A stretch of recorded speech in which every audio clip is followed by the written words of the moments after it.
नमस्कार. लोकसंदेश न्यूजमध्ये आपले स्वागत. मी मयुरी कुंभार. पाहुयात आजच्या काही ठळक घडामोडी. एमआयएम पक्षाचे प्रमुख खासदार असदुद्दीन ओवैसी यांच्या वाहनावर गोळीबार करत हल्ला करण्यात आला आहे. हापूर गाझियाबाद राष्ट्रीय महामार्गावर अज्ञात व्यक्तींनी हल्ला केल्याचे ओवैसी यांनी सांगितले.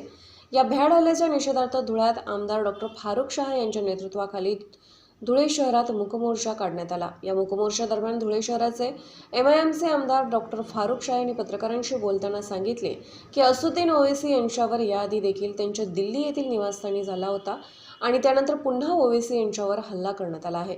असदुद्दीन ओवैसी यांच्यावर हल्ला झाला तर येणाऱ्या काळात धुळे जिल्ह्यात कुठल्याही मंत्र्याला फिरू दिले जाणार नाही, अशी संतप्त प्रतिक्रिया त्यांनी यावेळी दिली.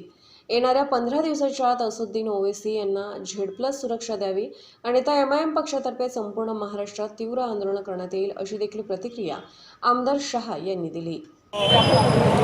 मजलिस इत्तेहादुल मुस्लिमीन के राष्ट्रीय अध्यक्ष बैरिस्टर असदुद्दीन साहब के ऊपर जो कातिलाना हमला जिन हरामखोरों ने किया है उसके निषेधार्थ आज हमने मजलिस इत्तेहादुल मुस्लिमीन जिला धुलिया की तरफ से SP साहब को एक मेमोरेंडम देने जा रहे हैं.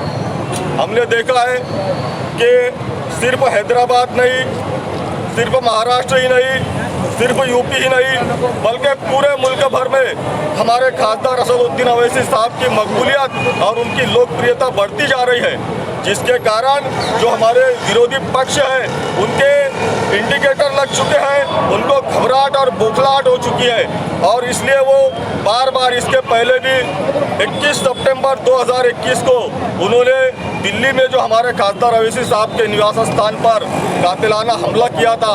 लेकिन हम लोगों उनको बताना चाहेंगे, हम केंद्र सरकार को ये बताना चाहेंगे कि कुत्ते कभी शेर का शिकार नहीं कर सकते. और मोदी सरकार ये भी सुन ले कि अब इसके बाद अगर असदुद्दीन ओवैसी साहब के ऊपर हमला हुआ तो तुम्हारे किसी भी मंत्री को हम जिला भर में घूमने नहीं देंगे.